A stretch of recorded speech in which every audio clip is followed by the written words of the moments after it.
আকাশবাণী গুৱাহাটীৰ FM মহাবাহু শিল্পী সহকৰ্মী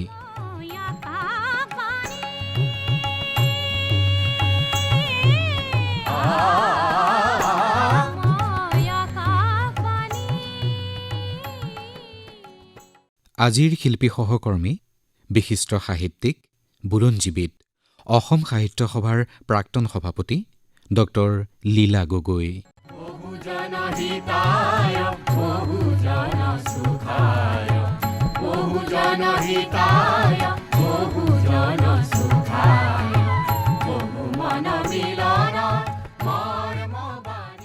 প্ৰামাণ্য আলক্ষ্যখনিৰ ৰচনা আৰু প্ৰযোজনা অজয় কুমাৰ বৰাৰ।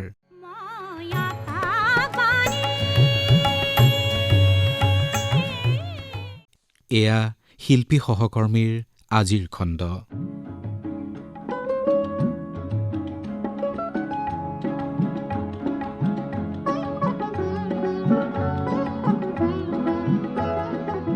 সময় গতিশীল। সময়ৰ সোঁতত আকাশবাণী নামৰ এই প্ৰবাহমান নদীখনত মিলি গৈছিল সৰু বৰ জান-জুৰি, যেন নতুন নবীন প্ৰতিভা। নতুন প্ৰতিভাই আকাশবাণীত সংযোজন কৰিছিল নতুন নতুন চিন্তা। নতুন চিন্তাই আৰু নতুন প্ৰযুক্তি কৌশলৰ প্ৰয়োগে আকাশবাণীক প্ৰদান কৰিছিল গতিশীলতা। সমাজৰ সৰ্বাংগীন উন্নতিৰ বাবে সমাজ জীৱনৰ সকলো বিষয় সামৰি লোৱাৰ প্ৰয়াস আকাশবাণীয়ে অব্যাহত ৰাখিছে।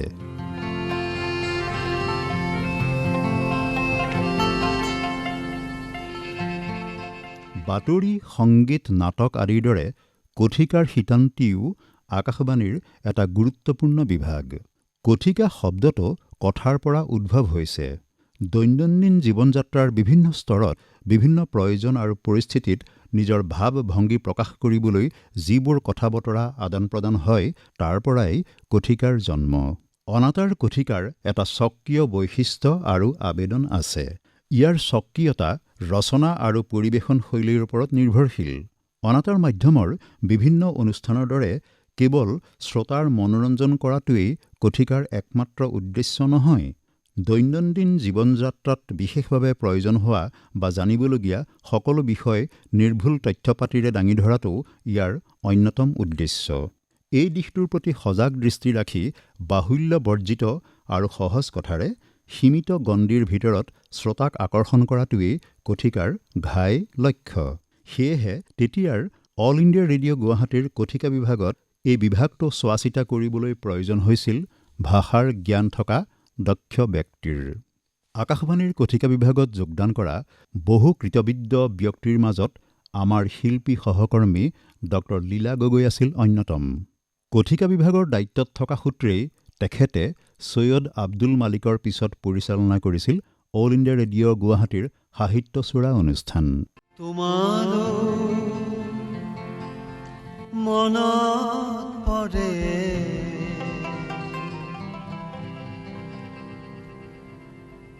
আকাশৰ পক্ষী দেখি বাতৰি পঠাও মনে মনে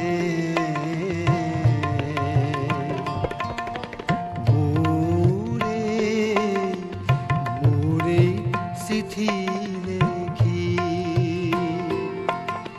তোমালৈ মনত পৰে আকাশৰ পক্ষী দেখি বাতৰি পঠাও মনে মনে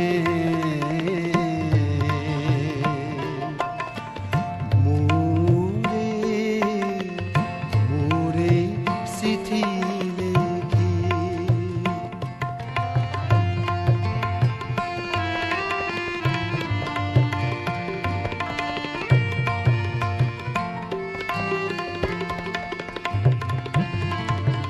ঘৰৰ বাখৰেৰে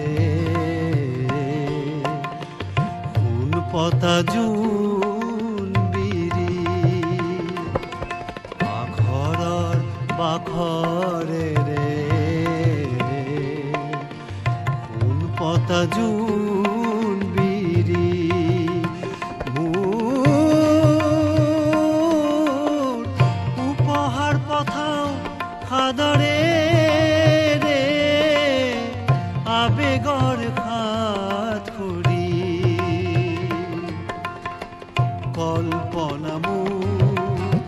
দাপোনতে কল্পনা মোৰ দাপোনতে দেখিছো তোমাক উৰ্বশী দেখিলো তোমাক 1963 চনৰ পহিলা ভাগত কথিকা বিভাগৰ সহকাৰী প্ৰযোজক ৰূপে আকাশবাণী গুৱাহাটীত যোগদান কৰিছিল ডক্টৰ লীলা গগৈয়ে। শিৱসাগৰৰ চেৰেকাপাৰ গাঁৱত জন্মগ্ৰহণ কৰা ডক্টৰ লীলা গগৈ আছিল একেধাৰে শিক্ষক, গীতিকাৰ, শিশু সাহিত্যিক, হাস্যব্যংগৰ গদ্য লেখক, ঔপন্যাসিক, বুৰঞ্জীবিদ আৰু অসম সাহিত্য সভাৰ মৰিগাঁও অধিৱেশনৰ সভাপতি। অসমীয়া আধুনিক গীতৰ উত্তৰণৰ ধাৰাত বলিষ্ঠ ভূমিকা লোৱা কৃতবিদ্য গীতিকাৰসকলৰ ভিতৰত ডক্টৰ লীলা গগৈও এজন। এটি দুটি কথা কয়, বহু কথা কোৱা হ'ল, মোৰ জীৱনৰ নকৰি নকৰি কৰা, তোমালৈ মনত পৰে, দিখৌৰ নৈৰ পাৰৰে, মানৱী দেহাতে আদি তেখেতৰ কালজয়ী গীতবোৰে আকাশবাণীৰ শ্ৰোতাক এতিয়াও মনোৰঞ্জন দি আছে। এটি দুটি কথা কওঁ চাপি আহা দাৱনী, এটি দুটি কথা কওঁ চাপি আহা দাৱনী, তোমাৰ মুখৰ কেঁচা ঘামে পথাৰ কৰে শুৱনি শুৱনি। এটি দুটি কথা কওঁ চাপি আহা দাৱনী, এটি দুটি কথা কওঁ।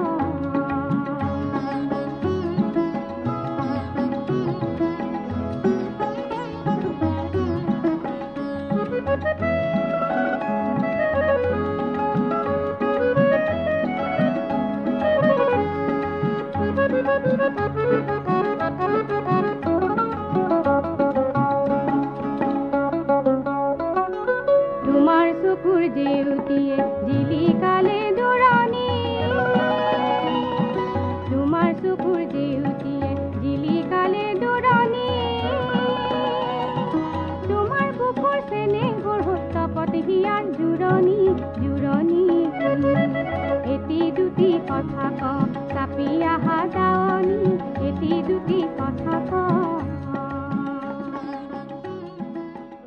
অসমীয়া বুৰঞ্জী সাহিত্যৰ সমালোচনাত্মক অধ্যয়ন বিষয়ত গৱেষণা কৰি ডক্টৰেট সন্মান লোৱা আমাৰ শিল্পী সহকৰ্মী লীলা গগৈয়ে শিক্ষাৰম্ভ কৰিছিল চেৰেকাপাৰ প্ৰাথমিক বিদ্যালয়ত।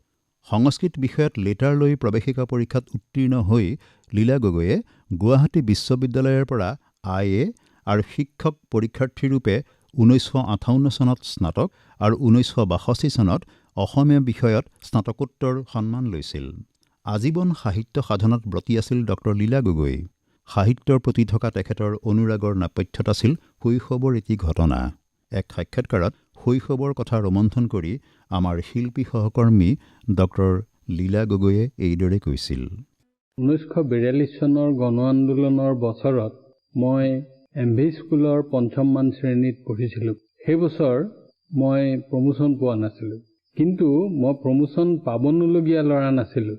কিন্তু শিৱসাগৰ MV স্কুলৰ শাসন বৰ কঠিন আছিল আৰু তেওঁবিলাকে মই বিশেষকৈ গণিতৰ এখন প্ৰশ্নকাকতত, সাধাৰণ গণিত বুলি কয়, সেইখনত মই তেনেই তাকৰ নম্বৰ পোৱাৰ বাবে মোক প্ৰমোচন নিদিলে।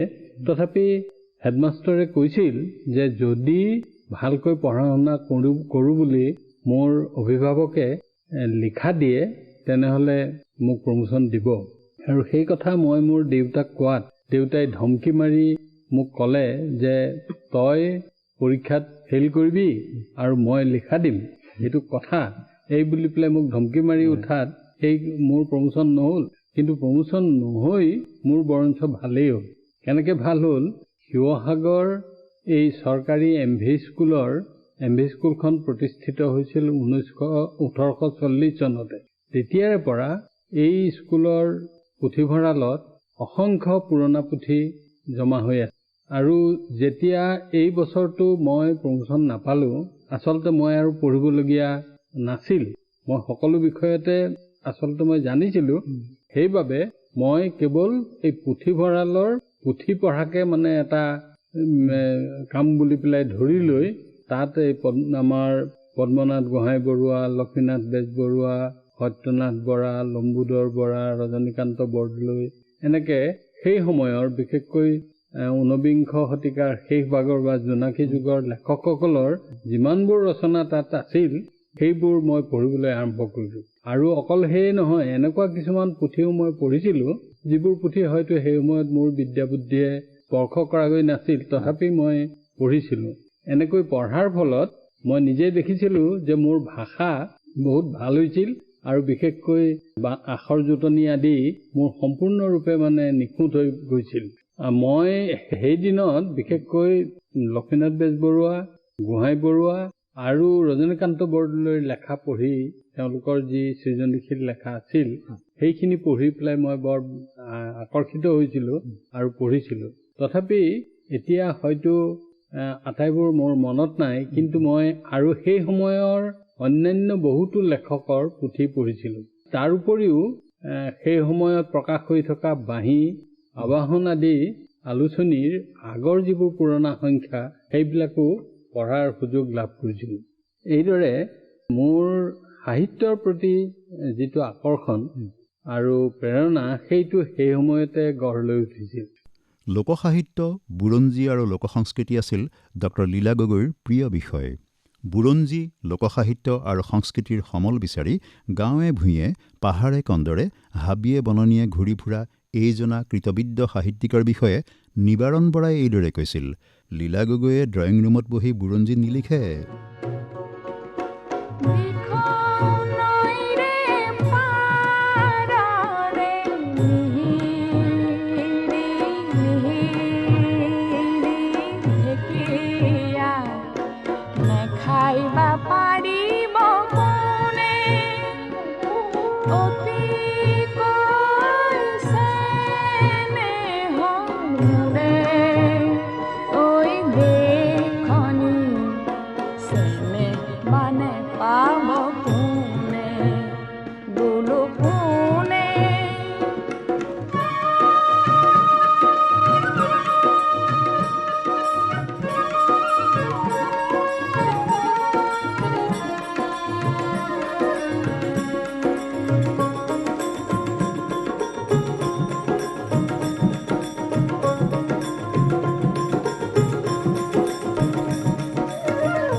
নৈ বৈ যায় নীলাখামৰ চিঠি, সৰগৰ মুকুতা, বেলি মাৰ গ'ল, সীমান্তৰ মাটি আৰু মানুহ আৰু ডকাইত কোন, এই 6খন উপন্যাস ডক্টৰ লীলা গগৈৰ অনুপম সৃষ্টি।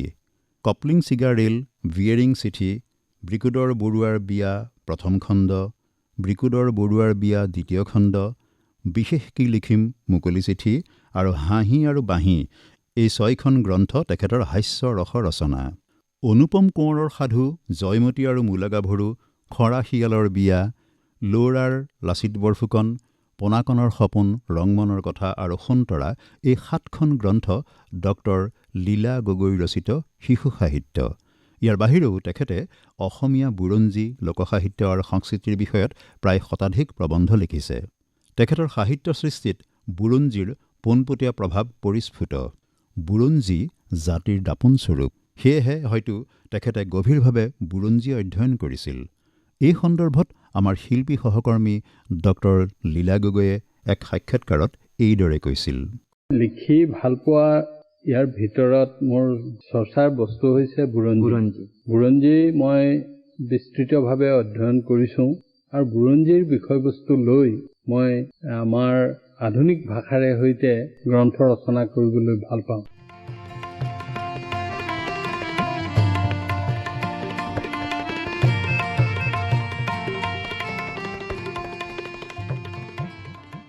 অসমৰ গাঁৱে ভূঞে লোকসংস্কৃতিৰ লেচেৰি বুটলি ফুৰোঁতে আমাৰ শিল্পী সহকৰ্মী ডক্টৰ লীলা গগৈয়ে উদ্ধাৰ কৰিছিল অসংখ্য বিহুগীত, দেহ বিচাৰৰ গীত, মণিৰাম দেৱানৰ গীত ইত্যাদি।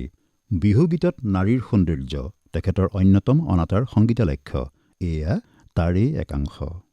তাহানি বিহু আহিলেই ডেকা গাভৰুৱে জুৰীয়া জীৱনৰ পাতনি তৰাৰ সপোন দেখিছিল।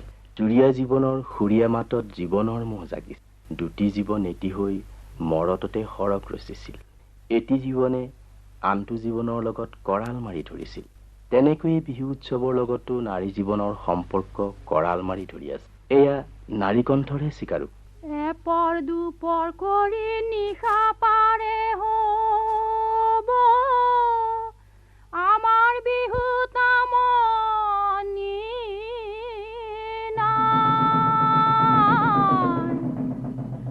ৰাতিৰ পৰে পৰে ফেঁচাই কুৰুলি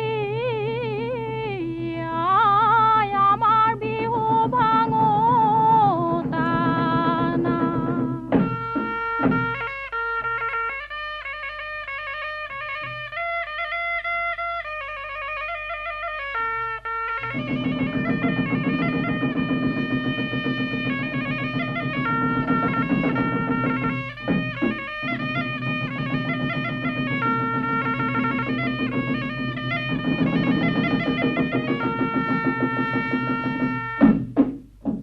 তাহানি ঢাপত ভেবেলী লতা ফুলাৰ বাতৰি পালেই বহাগৰ বিহু আহিছিল। বহাগৰ বিহুৰ আগে আগে আগলি বাতৰি লৈ চ'তৰ ৰাতি বিহু আহিছিল। ৰাতি বিহু কেৱল ডঙুৱা ডেকাৰেই ৰং ৰহস্যৰ থলি নাছিল। আহোঁতে পাত সলোৱা দি গাৰ বৰণ সলাই নতুনকৈ মুগা ৰিহা মেখেলা নতুন গাভৰুজনীৰ পৰা যৌৱন ভটিয়াব খোজা গাভৰুজনীলৈকে এটাইৰে বুকু জোৰণীয়া থলি আছিল। ফুলপানী চিগাত ঢোলৰ মাত শুনি উজতিত যঁতৰ ভাঙিছিল। ধনে সাজি দিয়া লাহৰি গগনা বজাই বিহুতলী মুখৰিত কৰিছিল। আৰু বিহুতলীত নাচিবলৈ নাপায় কত গাভৰুৱে ঠেকেচি ভাঙি যাওঁ ৰূপহী যঁতৰটি ভুকুৱাই ভাঙি যাওঁ মাকো বুলি চকু পানী টুকিছিল। সঁচাকৈয়ে বিহুৰ লগত নাৰীৰ নিবিড় সম্পৰ্ক। অতিকৈ চেনেহৰ মুগাৰে মহুৰা তাতো কৈ চেনেহৰ মাকো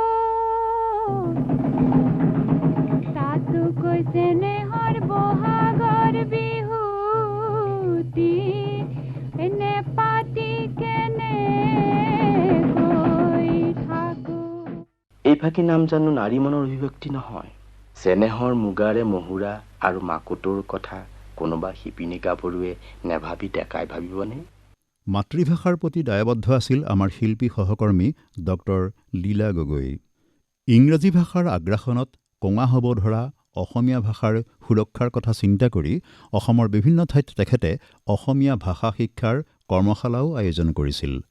এই সন্দৰ্ভত এক সাক্ষাৎকাৰত তেখেতে এইদৰে কৈছিল। ইংৰাজী শব্দ আমাৰ কথিত ভাষাত ব্যৱহাৰ হৈছে আৰু একোটা ল'ৰা মই যেতিয়া শিশু সাহিত্যৰ এটা প্ৰশিক্ষণ লৈছিলোঁ শিশু সাহিত্য ৰচনাৰ, সেই সময়ত কৰিবৰ কাৰণে প্ৰেক্টিকেল কৰিবৰ কাৰণে আমি এখন স্কুললৈ গৈছিলোঁ। তাত নগৰীয়া আৰু গাঁৱলীয়া ছাত্ৰৰ মাজত শব্দৰ কিমানখিনি বুজাবুজি হয় সেইটো পৰীক্ষা কৰিবৰ কাৰণে যত্ন কৰিছিলোঁ। তেতিয়া দেখিছিলোঁ যে আজিকালি বিশেষকৈ নগৰীয়া এজন ছাত্ৰই তেওঁ যিবোৰ শব্দ ব্যৱহাৰ কৰে যেনে ৰেডিঅ', টেলিভিছন, ইলেক্ট্ৰিচিটি এই ধৰণৰ কিছুমান বিষয় আছে, সেইবিলাকত ইমান শব্দ ব্যৱহাৰ কৰা যায় যে তাত অসমীয়া শব্দ নায়েই এই নগৰীয়া কিন্তু গাঁৱলীয়া এজন ছাত্ৰৰ ক্ষেত্ৰত যদি আমি তেওঁলোকে ব্যৱহাৰ কৰা শব্দবোৰ চাওঁ, নঙলা, জখলা, গোহালি, পদূলি, তাৰ পৰা জকাই, খালৈ, এনেকুৱা ধৰণৰ যিবোৰ শব্দ ব্যৱহাৰ কৰে সেইবোৰ আকৌ নগৰীয়া ল'ৰাই চিনি নাপায়। এতিয়া আমাৰ জীৱন ধাৰণৰ পদ্ধতি বহুতো ক্ষেত্ৰত সলনি হৈছে আৰু পৰিৱেশ অনুযায়ী ভাষাই গঢ়ো লৈছে। গতিকে যিবোৰ বিশেষকৈ আমাৰ ঔদ্যোগিক নগৰ আৰু নগৰ এইবিলাকত ব্যৱহৃত ভাষাত যথেষ্ট ইংৰাজী, হিন্দী বা অন্যান্য ভাৰতীয় ভাষাৰ শব্দও ব্যৱহাৰ হৈছে আৰু তাৰে ভিতৰত কিছুমান শব্দ ব্যৱহাৰ হৈছে বিশেষকৈ লেখকসকলৰ লেখাৰ মাজতো বিদেশী শব্দ দেখা যায়। সেইবিলাক হৈছে যে তেওঁলোকে বিশেষকৈ সঘনাই অধ্যয়ন কৰি থকা, পঢ়ি থকা যিবোৰ গ্ৰন্থ, সেই গ্ৰন্থবিলাকৰ পৰা অৱচেতন মনেদি সি আহি পেলাই আমাৰ ভাষাত সোমাইছেহি। কিন্তু মই নিজে লেখাত কেতিয়াও অসমীয়া ভাষাৰ বাহিৰৰ শব্দ মই ব্যৱহাৰ কৰিবলৈ অলপমান টান পাওঁ আৰু মই ভাবোঁ অসমীয়া ভাষাত যথেষ্ট ভাৱ প্ৰকাশক শব্দ আছে, যিবোৰ শব্দ ব্যৱহাৰ কৰিলে আমি আন্তৰ্জাতিক ভাৱ প্ৰকাশ কৰিবৰ কাৰণেও সক্ষম হ'ব পাৰোঁ। এবাৰ এখন কলিকতাত ছেমিনাৰ হৈছিল। তাত আমাৰ যে আজিকালি যিবোৰ টেকনিকেল টাৰ্মিনলজি, পাৰিভাষিক শব্দ আমি ব্যৱহাৰ কৰিছোঁ পৰিভাষাৰ, সেইবিলাকক এনেকৈ শ্ৰেণীবিভাগ কৰা হৈছে যে এটা হ'ল আন্তৰ্জাতিক, গোটেই পৃথিৱীতে একেধৰণৰ শব্দই ব্যৱহাৰ হয়। এটা হৈছে জাতীয় আৰু এটা হৈছে প্ৰাদেশিক বা আঞ্চলিক। এতিয়া কিছুমান শব্দ আছে সি আমাৰ প্ৰাদেশিক বা আঞ্চলিক ভাষাত আছে, কিন্তু সি ইমান ভাৱ প্ৰকাশক যে তাক আমি আচলতে স্বীকৃতি দিব লাগে। উদাহৰণস্বৰূপে আমি তাতে আলোচনা হওঁতে কৈছিল যে কোৰাম শব্দটো তেওঁলোকে কৈছে এইটো ইণ্টাৰনেশ্যনেল শব্দ, আন্তৰ্জাতিক শব্দ, ইয়াক আমি ভাৰতীয় ভাষাবিলাকতো ৰাখিব লাগে আৰু আমাৰ প্ৰাদেশিক ভাষাবিলাকতো এইটো আমি গ্ৰহণ কৰিব লাগে। মই তেতিয়া তেওঁলোকক ক'লো যে অসমীয়া ভাষাত কিন্তু আমাৰ এটা বেলেগ শব্দ আছে আৰু সেই শব্দটো কোৰাম শব্দটোৰ সমানেই অৰ্থব্যঞ্জক। তেতিয়া তেওঁলোকে সুধিলে বোলে কি? মই ক'লো থুল, আমাৰ থুলৰ অভাৱ, থুল হৈছে এনেকৈ কয়। তেতিয়া বিশেষকৈ পশ্চিমবংগৰ যিজন তেওঁলোকৰ প্ৰতিনিধি আছিল, তেওঁ কলিকতা বিশ্ববিদ্যালয়ৰ বাংলা বিষয়ৰ অধ্যাপক, তেওঁ শুনি পেলাই বৰ আনন্দ পালে। কৈছে যে এইটো শব্দটো এইটো ভাষাত ব্যৱহাৰ হোৱাৰ বাহিৰেও ভাৰতীয় অন্যান্য ভাষালৈও তাক নিব পাৰি, এই বুলি ক'লে। তেতিয়া মই এটা কথা কৰিলোঁ যে আমাৰ অসমীয়া ভাষাত তেনেকুৱা ধৰণৰ বহুত শব্দ আছে, যিবোৰ শব্দৰে সৈতে আমি সম্পূৰ্ণৰূপে ভাৱ প্ৰকাশ কৰিব পাৰোঁ। নানা জাতি জনগোষ্ঠীৰ আৱাসভূমি অসম। ডক্টৰ লীলা গগৈ ৰচিত গীতবোৰত পাহাৰ ভৈয়ামৰ জাতি জনগোষ্ঠীৰ সম্প্ৰীতিৰ কথা পোৱা যায়। এয়া তেনে এটি গীতৰ একাংশ।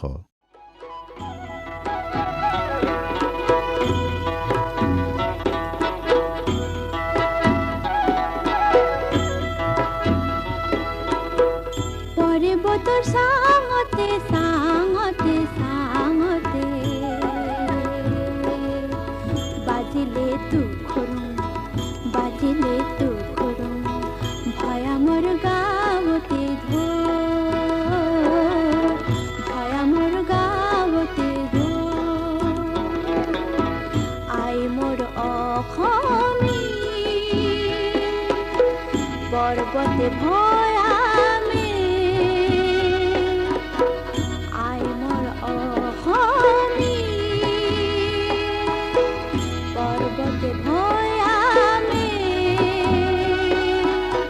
বান্ধিছে নেহৰে বান্ধিছে নেহৰে বান্ধিছে নেহৰে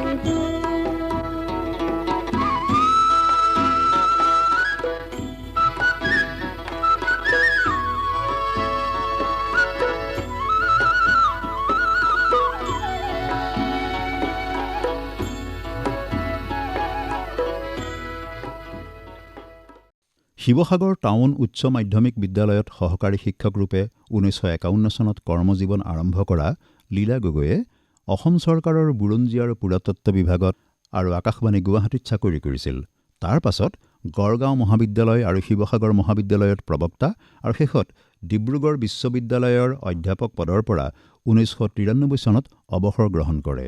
1991 পৰা 1993 চনৰ কালছোৱাত তেখেতে অসম চৰকাৰৰ বুৰঞ্জী আৰু পুৰাতত্ব বিভাগৰ পূৰ্ণকালীন সঞ্চালক ৰূপেও কাৰ্যনিৰ্বাহ কৰিছিল।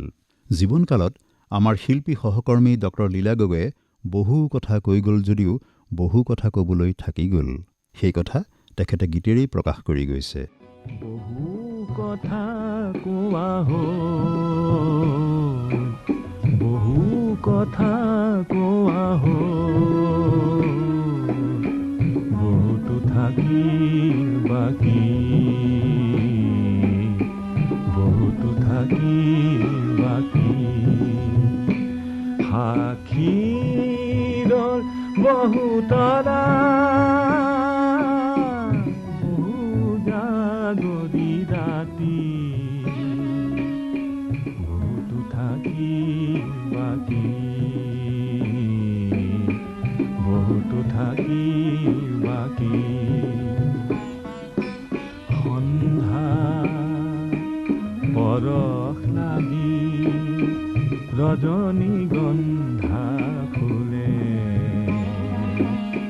তিমিৰৰে পাহি চুই চুই সন্ধ্যা পৰশ লাগি ৰজনীগন্ধা ফুলে, তিমিৰৰে পাহি চুই চুই সন্ধ্যা পৰশ লাগি, স্মৃতিত পৰশ লাগি, মনত বনত জ্বলে, স্মৃতিত পৰশ লাগি, মনত বনত জ্বলে, বন পৰা সাক্ষীৰ বহু তৰা, বহু জাগৰি ৰাতি, বহুতো থাকিল বাকী, বহুতো থাকিল বাকী, বহু কথা কোৱা হ'ল, বহু কথা কোৱা হ'ল। 1994 চনৰ 23 জুলাইত শেষ নিশ্বাস ত্যাগ কৰা এইগৰাকী কৃতবিদ্য গৱেষক, বুৰঞ্জীবিদ, অসম সাহিত্য সভাৰ প্ৰাক্তন সভাপতি, আমাৰ শিল্পী সহকৰ্মী ডক্টৰ লীলা গগৈ নৱপ্ৰজন্মৰ প্ৰেৰণাৰ স্ৰোত হৈ থাকক, তাকেই কামনা কৰিছোঁ। বহুতো থাকিল বাকী,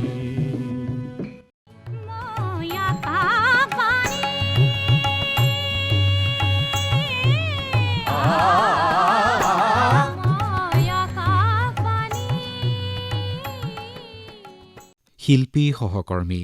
আজিৰ খণ্ডত ইমান পৰে বিশিষ্ট সাহিত্যিক, বুৰঞ্জীবিদ, অসম সাহিত্য সভাৰ প্ৰাক্তন সভাপতি ডক্টৰ লীলা গগৈৰ কৰ্মজীৱনৰ আধাৰত যুগুতোৱা প্ৰামাণ্য আলেখ্যখনি শুনিলে। আলেখ্যখনিৰ ৰচনা আৰু প্ৰযোজনা অজয় কুমাৰ বৰাৰ, পৰিকল্পনা ৰাজীৱ বৰুৱাৰ, বিৱৰণী মৃদুল হাজৰিকাৰ, সম্পাদনাত সহযোগ কৰিলে প্ৰিয়াংকী দেৱ চৌধুৰীয়ে।